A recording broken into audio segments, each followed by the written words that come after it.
When justice catches up, there's no escaping the consequences. Watch the jaw-dropping reactions of corrupt cops as they're handed life sentences. Like this first cop, who never imagined that his dirty tactics would backfire and land him a sentence you won't believe. Require you to pay a fine of $1,000. And you understand that you face today a possible maximum penalty of 15 years in prison? Yes, sir. When law enforcement officers are held accountable for their actions, it serves as a reminder to society that everyone is subject to the law. These are the instances when officers are made to acknowledge their responsibility. In August 2017, Euclid police officer Amiot got himself involved in a case that would later lead to assault with a black driver, Richard Hubbard III. Amiot claims the driver had resisted arrest. Interesting that the state is making the argument that the stop is a separate offense than the assault because Mr. Amiot was not charged with a violation of any crime for the stop. The interfering with civil rights lays out the facts supporting that charge in the charging document, which is the assault. It mirrors the exact same language. The jury instruction mirrored the exact same language. And so the state now asks this court to sentence Officer Amiot separately for conduct which he was not charged for, which he has not been afforded due process for, and which would be in violation of his constitutional rights. It is intriguing how Amiot was not initially charged with any crime until Hubbard came forward. I proceed. My name is Richard Hubbard, and I appreciate the jury and the court for making the right decision. What Amiot did to me was wrong.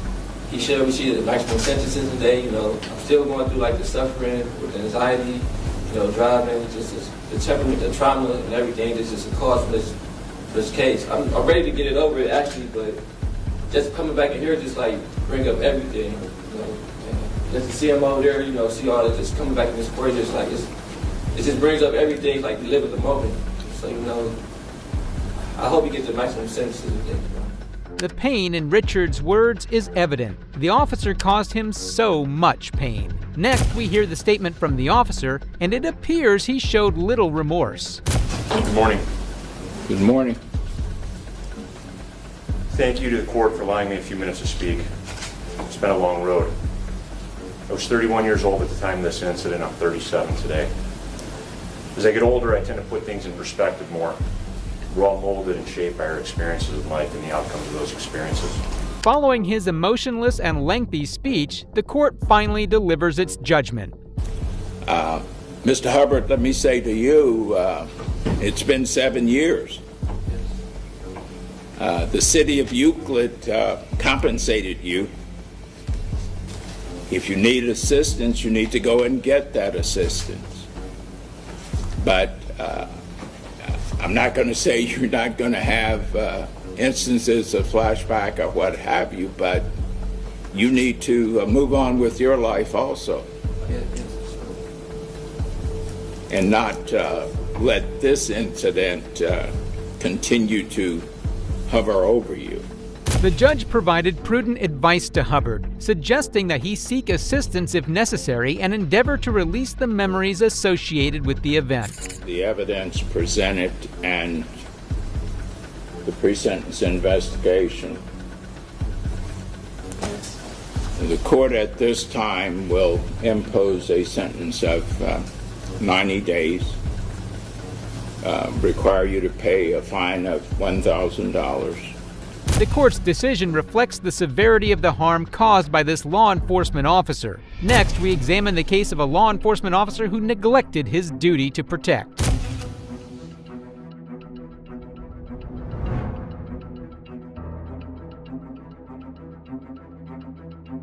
At Tonawanda City Courthouse outside Buffalo, New York, a heated conversation between a couple alerts Tonawanda City Cop Michael Lewandowski. He approaches them, saying they should leave, but they refuse. Another officer tries to intervene, and in seconds, Lewandowski loses it and forcefully pulls the man out of his seat into the hallway. Outside the hall, the camera shows Lewandowski attacking the man who's trying to battle with another officer. The woman, seeing this, tries to intervene, but the cops push her against the wall, causing her to hit her head. This doesn't stop her as she begins to scream at the officers. After forcibly removing the couple from the courthouse, Lewandowski proceeded to handcuff them and escorted them out without any charges. Lewandowski was later suspended for 5 days for the use of unnecessary force. 4 years later, a local news outlet released the footage of the incident, leading to Lewandowski's termination from office. Next up, one of the worst cops in history finally faced justice. Yes, my friend Melissa, so she's going to get a hold of her friend Joe. Okay, well, put it this way. You got about less than 5 minutes for her to make that decision. If not, I'm going to end up probably impounding your car and you can go to his house, okay? Oh my God, please. All right? In June 2016, a former Covert Township police officer, Eric Fritz, pulled over a woman, Melissa McMillan, and her driver for drunk driving. All right. Come on with me.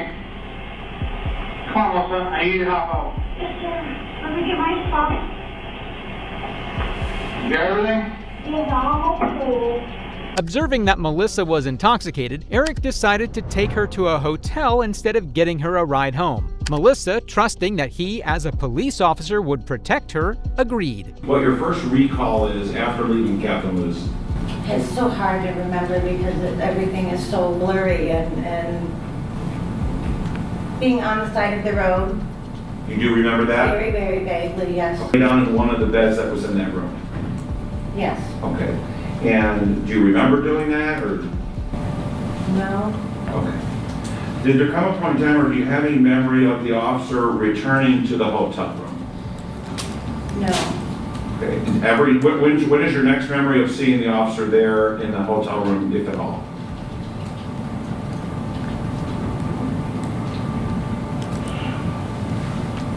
The next memory I have is he was on top of me. Having intercourse. Melissa accuses Officer Fritz of raping her in her drunken state, but the latter claims it was consensual. Fritz was later arrested and charged with kidnapping and 2 counts of criminal assault. In this next clip, we get to witness the consequences of his actions as he faces justice. And sir, you are Eric Fritz? Yes, Your Honor. And you're here today with your attorney, Mr. Grable. Have you had a full and complete opportunity to consult with him? Yes, Your Honor. And you understand that you face today a possible maximum penalty of 15 years in prison? Yes, Your Honor. Knowing he might face up to 15 years in prison must have been good news to the victim and her family. But Fritz doesn't seem to care, and he tries to remain composed. As a police officer who took an oath to protect and serve the community, what you did to me was wrong. You raped me. You knew I was highly intoxicated, yet you used that as a selfish opportunity. My life has been forever changed. Every aspect of my life has been affected. My children have struggled. My friends, family, and loved ones have watched me through a year of hell. I can't see a police vehicle without feeling fear or be reminded of what happened. The actions of this cop have affected the victim so much. There's nothing scarier than having those who are meant to protect you turn their backs and hurt you. Yes, Your Honor. First, I'd like to apologize to my friends and family who I've actually let down. I'd also like to apologize for my coworkers who I embarrassed by my decisions. I'd also like to apologize to the people of Covert Township for my actions that night. And I absolutely would like to apologize for Ms. McMillan for my horrific decision of offering her a hotel room. I never should have offered her a hotel room in the first place. It never should have happened. I never should have put her in that situation. At least this cop knows his actions are embarrassing and is now taking account of his actions. You took a law enforcement oath of honor to protect and to serve and to uphold the highest of ethical standards. Instead, you preyed upon and exploited and damaged a woman who was entirely helpless due to excessive intoxication. Even more disturbing to this court is the fact that you used your badge and the authority and power it grants you as a means to implement your criminality. You betrayed her, you betrayed your fellow officers, you betrayed mightily the public trust all of us had. However, you won't believe the audacity of this next criminal who is going around the city pretending to be a law enforcement officer. Yeah, that's it, Sheriff, twice. Just understand with that many counts, it's going to take me a minute or two. You betrayed your city, You caused your lovely wife heartache. Cameron Lamb is dead. Eric DeValcanair killed him. Some cops are scum. Think their badge gives them a free pass to commit crimes. But the courtroom has other plans. In this video, we'll look at moments when dirty cops get owned in the courtroom, starting with a case where a fake cop happened to be trolling the street till he came in front of a judge. God, not him again. In May 2021, Jeremy DeWitt was arrested by police officers and brought in front of a judge. However, it was far from his first interaction with the cops that had gone into the wrong direction. What's wrong? I'm sorry? You guys law enforcement? Are you okay? I'm great. Are you law enforcement? I'm asking you a question. Are you okay? If you're not law enforcement, I'm not stopping for you. Listen, if you keep going, we'll figure it out real fast. Let's figure it out real fast. Florida Statute 316, 1974 says we have the right of way with emergency vehicles. You need to sit tight, sir. No, I don't. You need to sit tight. Answer my question. I'm videotaping everything right now. I'll get your tag number. If you continue the way you are, we'll have to take care of the situation. I need you to sit tight. Would you let me speak? Let's figure it out real fast. Not only is he not a real police officer, but he's also downright threatening people for questioning his made-up authority. This guy seems like an absolute nutcase. We're with Metro State. We're a state-certified agency. You sit right there, please, sir. Thank you. Can you write me a citation? Excuse me. Come on, man. Get out of the way. I got to deal with this. Move. Sit tight, sir. Please don't continue. Hey, Hey, boy. Instead of calling it Metro State, he should have called it Mental State with the way he's behaving. This guy is the most insane and hilarious person I've seen in a while on this channel. Mother. Last vehicle's 97. Last vehicle's 97. Motor one's moving.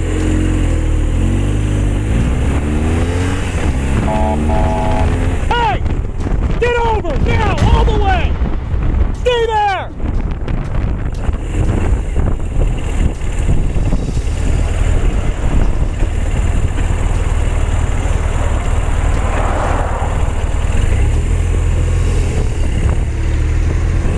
You! Out now! Where are the real police, and why are they letting this guy harass normal citizens for no reason? He needs to be taken off the streets because no way would I tolerate a fake police officer telling me what to do. Get the out of the way! Drive! Drive! Go!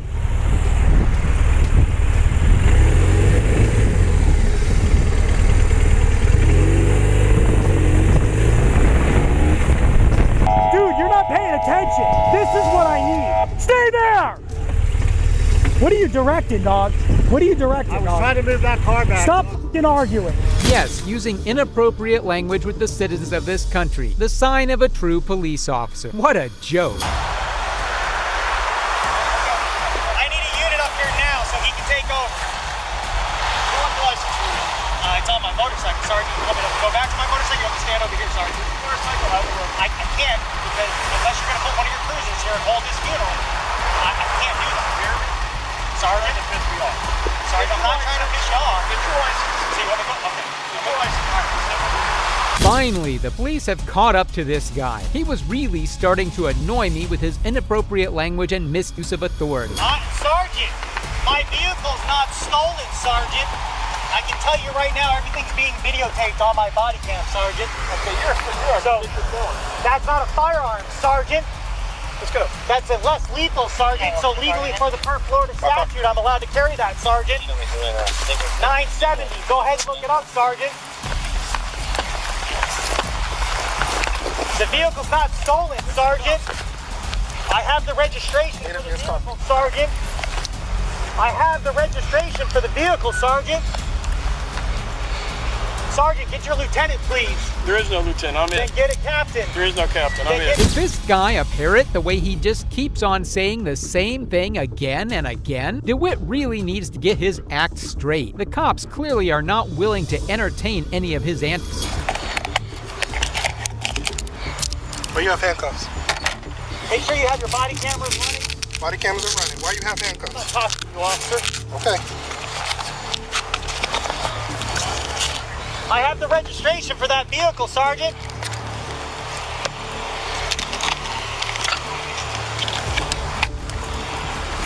I want everyone on this scene with their body cameras rolling.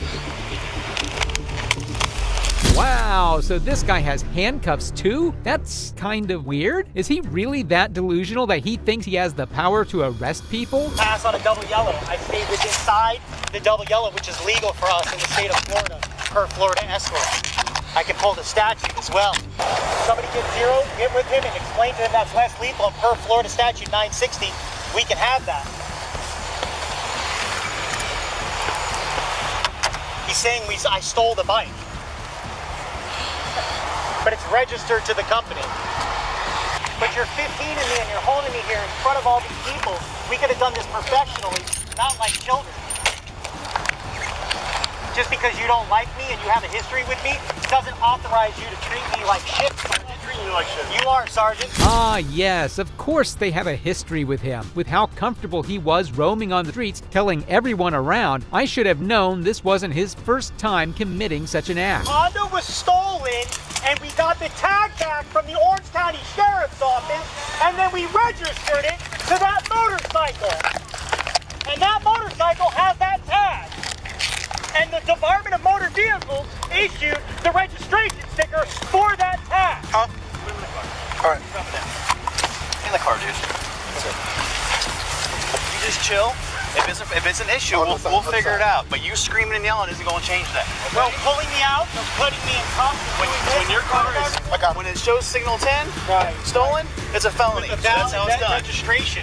And I have the registration on my phone, but you guys are refusing to listen. This guy pretends to be an officer, but doesn't even know the law. If the tag comes back as stolen, it's a felony, plain and simple. For some weird reason, he can't seem to get that in his head.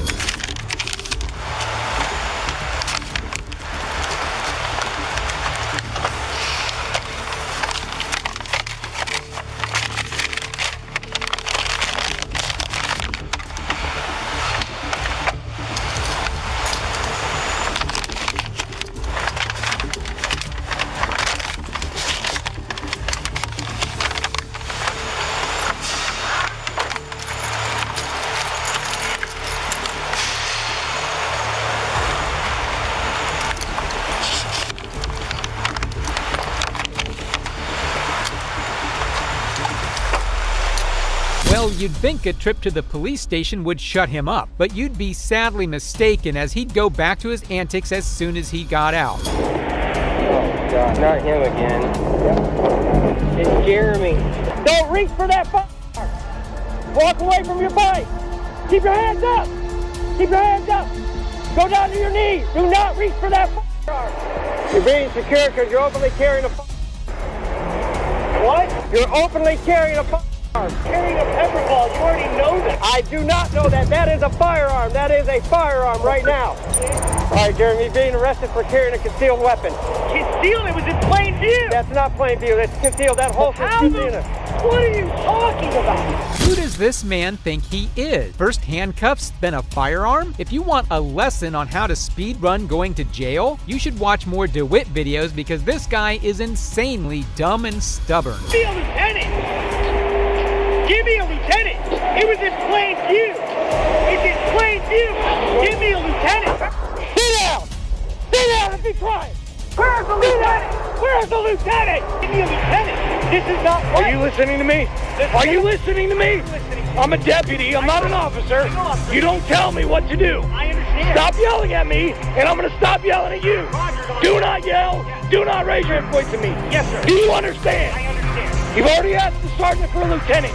You don't get to pick and choose who comes to the traffic stop. Glad this deputy put him in his place. He just has an issue with authority. First, imposing it on our citizens, and then on the cops who are arresting This online identifies as a Glock, basically a Glock replica. Can you show me on here anywhere, I mean, I don't know why you'd have a light on a less lethal, but can you show me anywhere on here where it gives anybody the idea that this is not a... That it's a less lethal? I can't answer that. I don't make those. But you know they're less lethal. No, I'm asking. If I saw this, I wouldn't know that. That's where you're from. But you can say that for somebody else. Okay. I've seen this guy for just a few minutes, and I can barely stand. I can't imagine how vexing it is to interact with him in real life. Even after getting arrested several times, he still doesn't seem to feel guilty at all. Yeah, I was on bond. They revoked my bond with the new charge, but that charge was dropped. He has approximately 10 or 11 other cases that he's currently incarcerated. Oh, you got a bunch of different cases that are keeping you.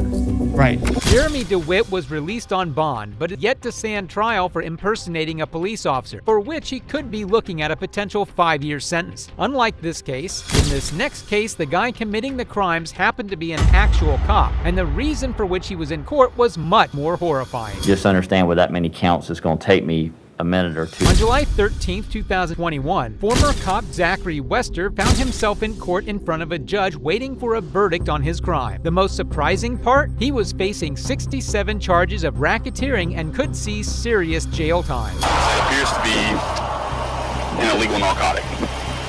Do you know anything about that? I do not. Have you ever seen this before? No, what is that? I'm just trying to figure out how that stuff got in your car. This is a case about an abuse of an incredible power, about the abuse of the incredible trust that we all put, and we have to put, in law enforcement. I despise cops who exercise their power illegally, and this cop is no different. Imagine how many innocent civilian lives this single cop has ruined. All right, now here's what we're going to do. I'll bring the jury in. The bailiff will bring me the verdict form. I will review the verdict form. There are over 60 counts, so it's going to take me a couple minutes because it's my responsibility to make sure that the verdict form is completely filled out, signed and dated. So please give me a second to go through that verdict form to make sure it is correct. If it's not correct, then I'll have to bring the attorneys up and we'll have to talk about how we're going to deal with it. But just understand with that many counts, it's going to take me a minute or two to go through it before I hand it to the clerk. I think the fact that the judge mentioned it to take him a couple of minutes to get through the charges is the most horrifying fact for me. An officer of the law with 6+ charges on him is terrifying. I'll ask the clerk to go ahead and publish the verdict.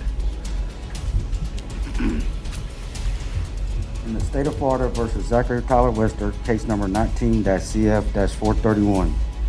We, the jury, find as follows as to the counts charged in the information. Count 1, guilty of racketeering as charged. Count 2, not guilty. Count 3, not guilty. Count 4, not guilty.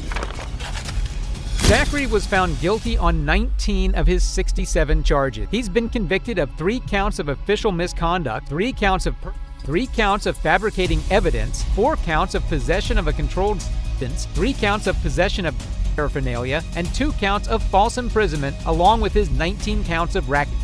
Wester, 28, was sentenced Tuesday to 12.5 years in state prison in connection with 19 guilty verdicts handed down in May. Like in this case, this next cop was also given a severe punishment for his transgression. Caused your lovely wife heartache? On January 28, 2015, a 58-year-old man by the name of Floyd Dent was driving around when he was stopped by Officer Melendez for a minor traffic offense. However, the actions that Melendez chose to take from there end with him being punished. January 28, 2015, where his life changed forever. He was stopped by the defendant, a then Inkster police officer, and his partner, Officer Zelenowski. Mr. Dent was stopped for a minor traffic offense and ordered out of his vehicle. With his hands extended out of his driver's window, he was grabbed out, thrown to the ground, and struck 16 times in the head by the defendant. These types of scum are what defame our police force. They exercise their force illegally on the very people they're supposed to protect and then act a victim. Pathetic. The responding police officers arrived as the defendant is wrestling the defendant to the ground. Mr. Dent was struck, kicked, and tased while on the ground by what appeared to be a group of angry, anxious police officers that celebrated after the defendant was beaten and cuffed. I I don't get how such police officers even live with themselves. These cops are indicative of deep-rooted problems in our police force that need to be handled immediately and by force. But the one image that struck out to the court was looking at Mr. Dent in his cell, shaking his head in disbelief of what had occurred to him. If his conduct was indicative of what he was thinking, I would have thought this: what crime did I commit? Being a black man in a Cadillac, stopped for a minor traffic offense by a group of racist police officers looking to do an... Well, Melendez is one of the stupidest officers I've ever seen. How do you commit such an act on camera and expect to get away with it? He's done himself for life. He'll never be seen the same way again. The purpose of it was to harass and degrade a motorist in Inkster. The man chosen for your game was Floyd Dent, a black man. The game went like this. Let's follow a car in a known drug area, and based on your years of training experience, you knew that the motorist would likely be a black person, no license, armed with a vehicle. Took me several days to read the letters that people sent talking about your character, about the man that you are, about how you went in Westland and helped to save 3 senior citizens from a burning building. 3 of those letters, I believe, were from African Americans, and 1 even professed to be like a mother. 1 or 2 things: either they're all racist, or there's something redeeming about you that somehow, in some way, you forgot that night. The age-old trick of fake letter. Does Melendez take this judge for a fool? He's just digging himself into a hole here, and I'm loving it. At the station, the other eye of justice captured you and your posse making fun of Mr. Dent, mimicking him struggling while you all wiped the blood off your uniforms with disinfectant while he watched. Such an awesome, caring, properly trained police officer. You led your fellow officers down a path of cowardly behavior. You betrayed your city. You caused your lovely wife harm.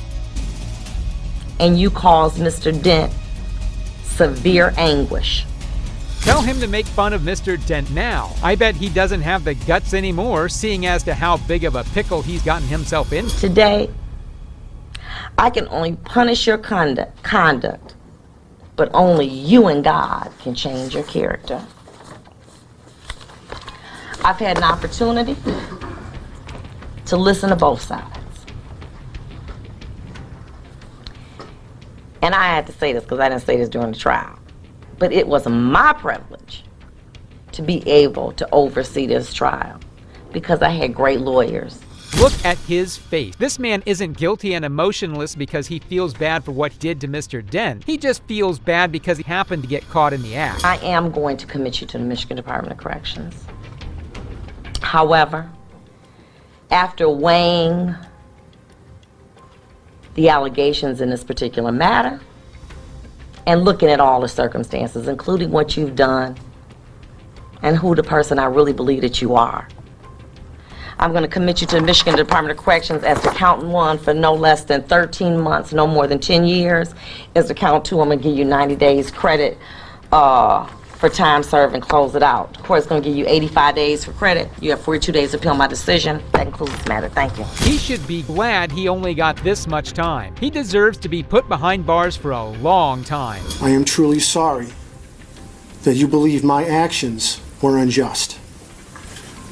Please have faith in your law enforcement officers. for many of them would risk their life for yours. Melendez even went as far as to claim that he suffered from PTSD. But honestly, I don't buy it, and neither did the judge, so Melendez's plea was not entertained. William Melendez apologized to Dent, the community, and his family shortly before he was sentenced Tuesday to 13 months to 10 years in prison. Like in this case, with Officer Melendez being sentenced for his wrongdoing, this next officer also failed to get away with his crimes as his case came before a righteous and no-nonsense judge. Cameron Lamb is dead.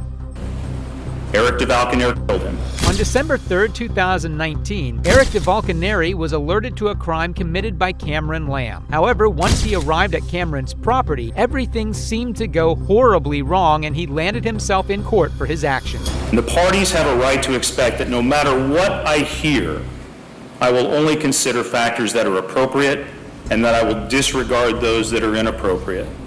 And that is what I've done here. And as a result, I've concluded as follows. There are a number of facts in this case that are both aggravating and mitigating, sometimes all at the same time.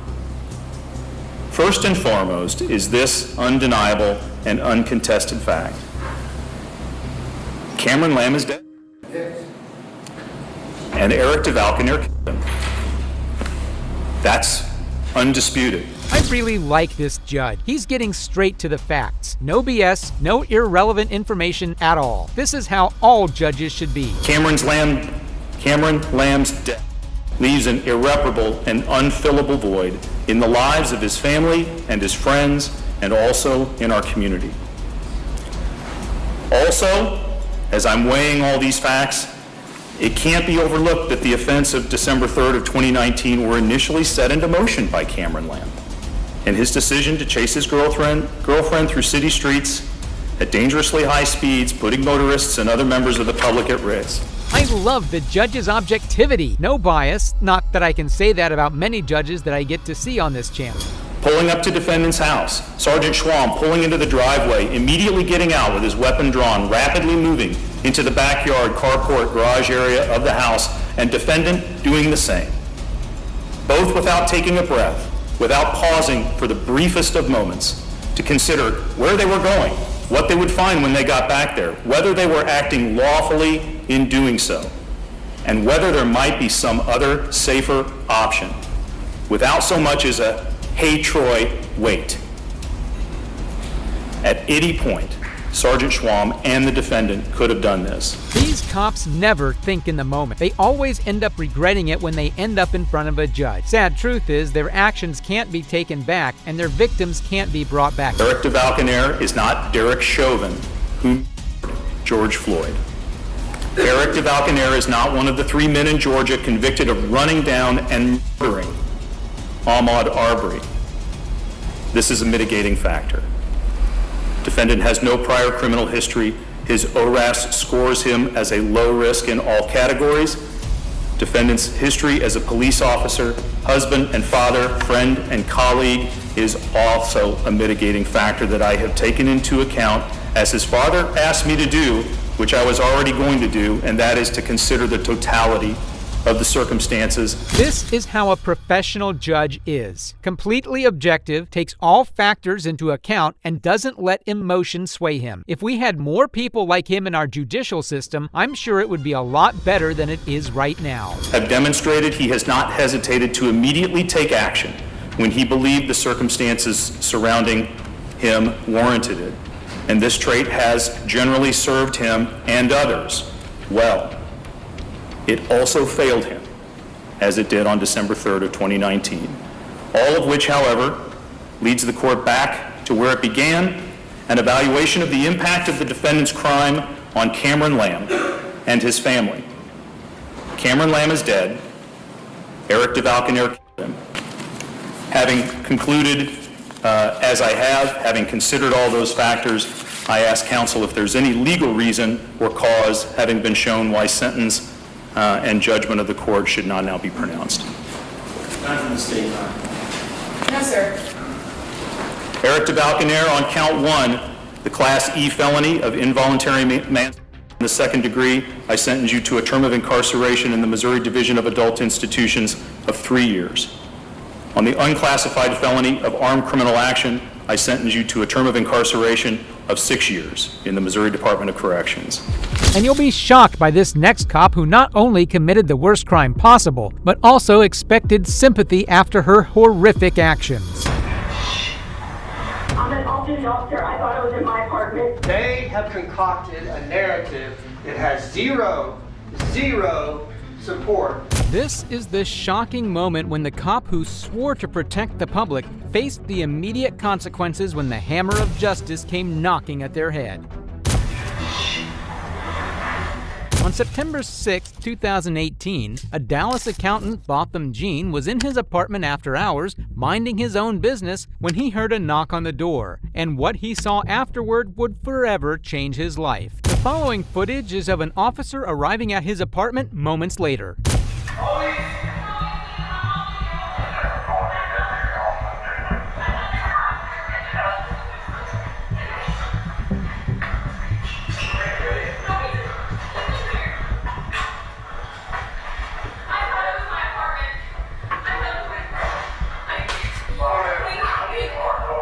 The woman in Jean's apartment would be identified as Patrol Officer Amber Geiger, in which, because of her actions, Jean would never leave his apartment again.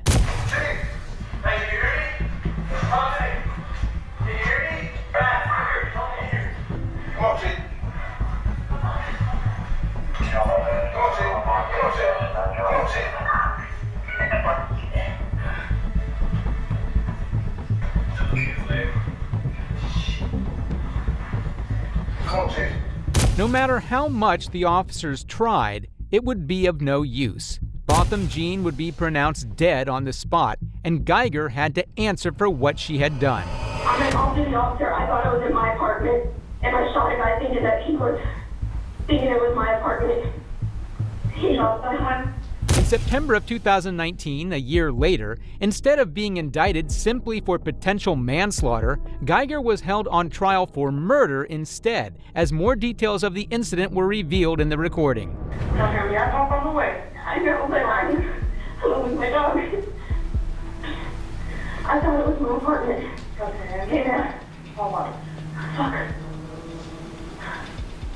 Okay, stay with me, okay?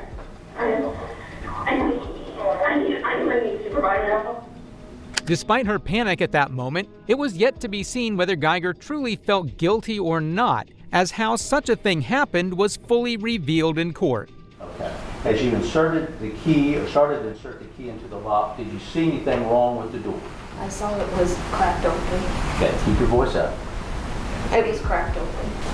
Did you see anything else or notice anything else at that point in time? I heard moving around inside my apartment. What type of moving around? Loud shuffling, someone walking.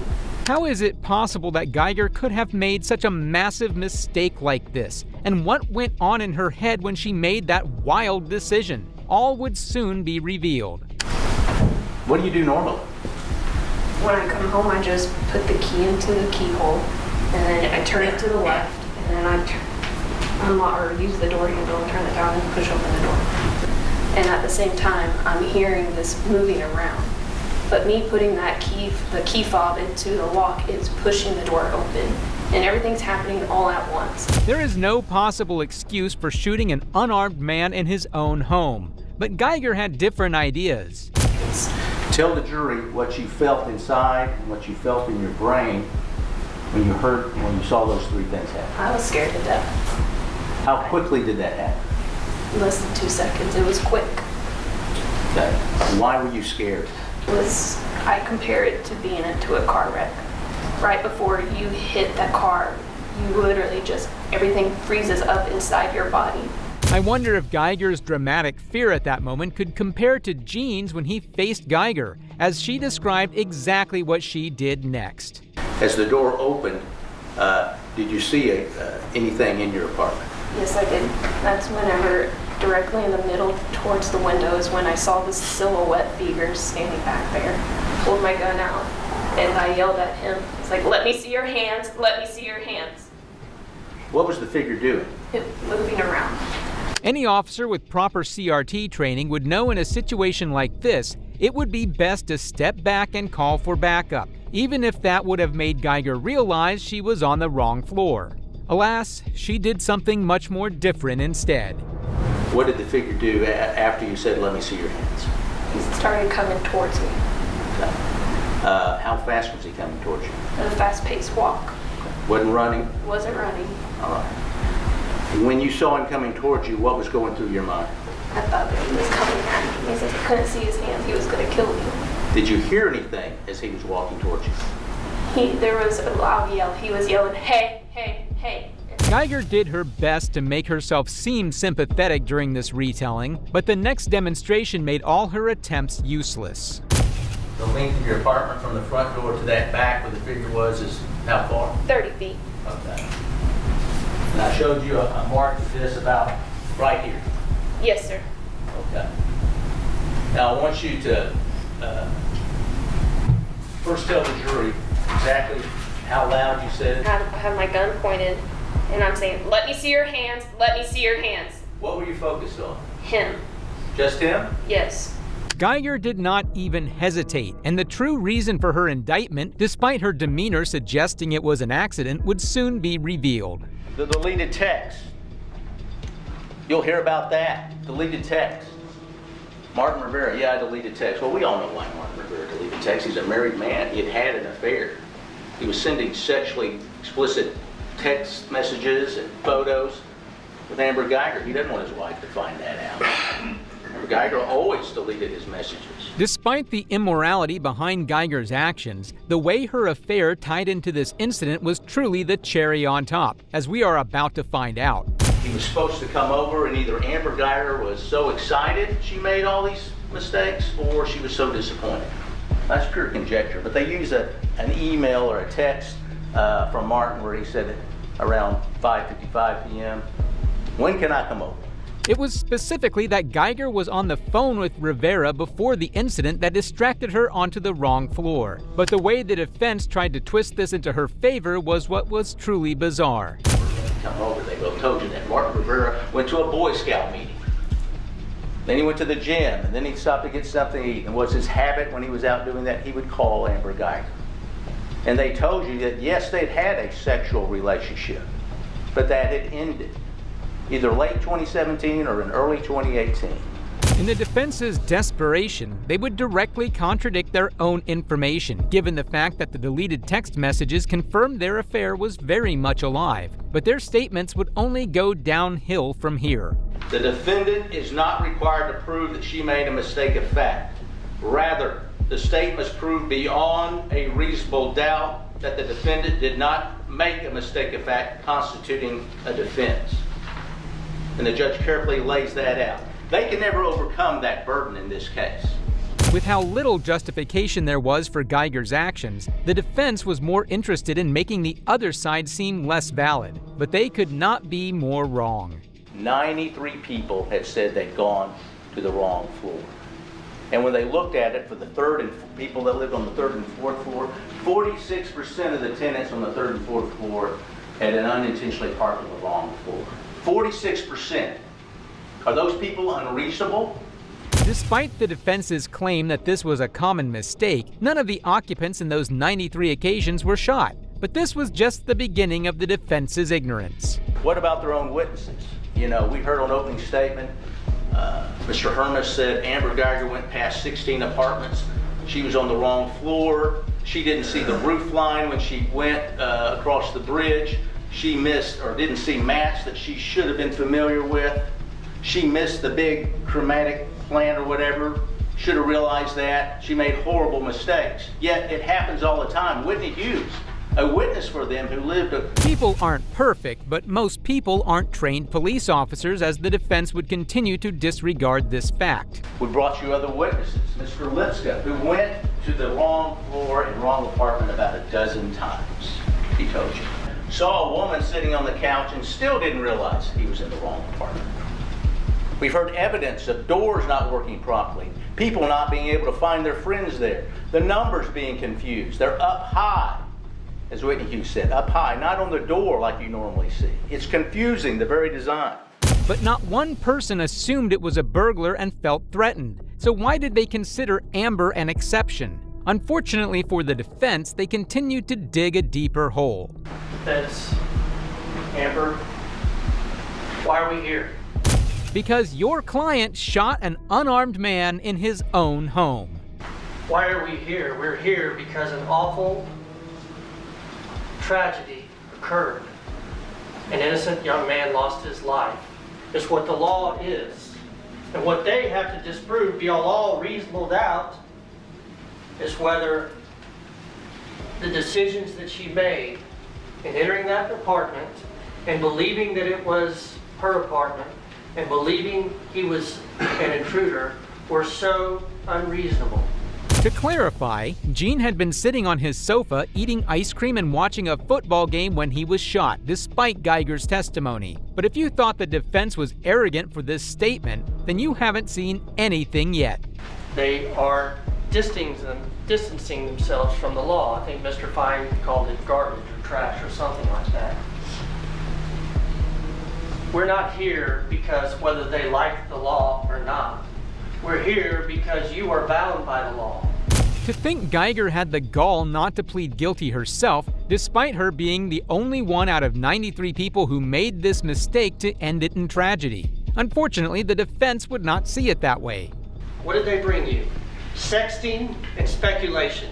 Everything that they have done has been to try to distract you and trick you from looking at the law in this case because they know that if you apply it correctly, that Amber Geiger is not guilty.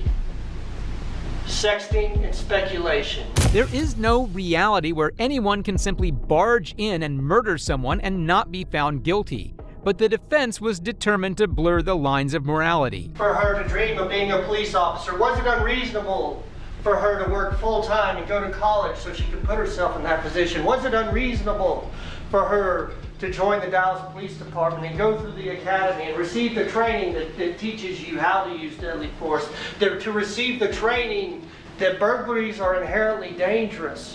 It was unreasonable to let someone who can't tell the difference between apartment floors become a cop in the first place. But their shallow arguments wouldn't end there. Prove that. They did not prove that.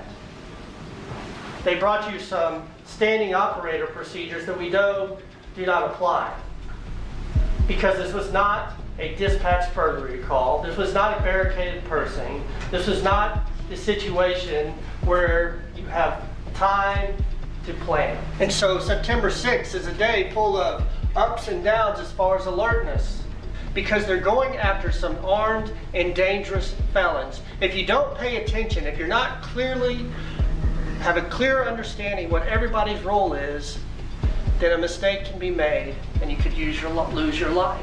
So there's all these different levels of alertness. They go to the scene, they're on the perimeter. The defense found nothing wrong with blaming the alert attitude of a cop for Geiger's actions, but had no trouble dismissing the procedures a cop is bound to.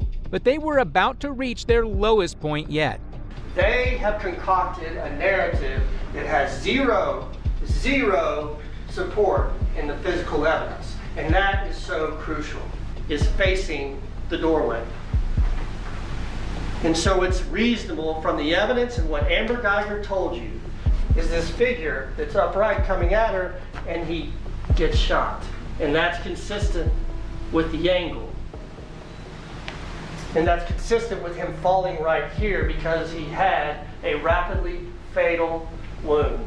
The defense had the gall to blame Gene for reacting to a random woman with a firearm entering his apartment, and their justification for this was even worse. Somehow getting up off the couch, that he would have perfectly navigated the ottoman, walked towards the person that just shot him. So for some reason, he's been shot and somehow stops and falls back. That is preposterous. That is the conjecture that the judge has told you not to engage in. Any person with basic morality would be able to tell that Geiger deserved to go to jail. But the defense was too far gone, especially with their next and last argument. By the Texas Rangers. So the Texas Rangers come in. The Texas Rangers, one of the most elite investigative units in the country. Because he wanted to know, his focal point was her coming to that apartment reasonable? And every step he took of the investigation and everything he did showed that it was. The canvas, was that significant, Ranger Armstrong? Oh yes, it was significant. It seems they forgot it was certainly not reasonable to intrude on someone else's home and then shoot them for it. Despite all their attempts, however, the jury had a different response. The jury having reached a verdict, I will now announce it. We, the jury, find unanimously that the defendant did not cause the death of Botham Jean while under the immediate influence of sudden passion arising from an adequate cause, and assess the defendant's punishment at 10 years imprisonment in the Texas Department of Criminal Justice. In addition, we assess a fine of $0, and it's signed by the presiding juror. Geiger would not get the satisfaction of only being charged with manslaughter, as the jury only let her go after one final message. Is there any legal reason why this sentence should not now be imposed? No law.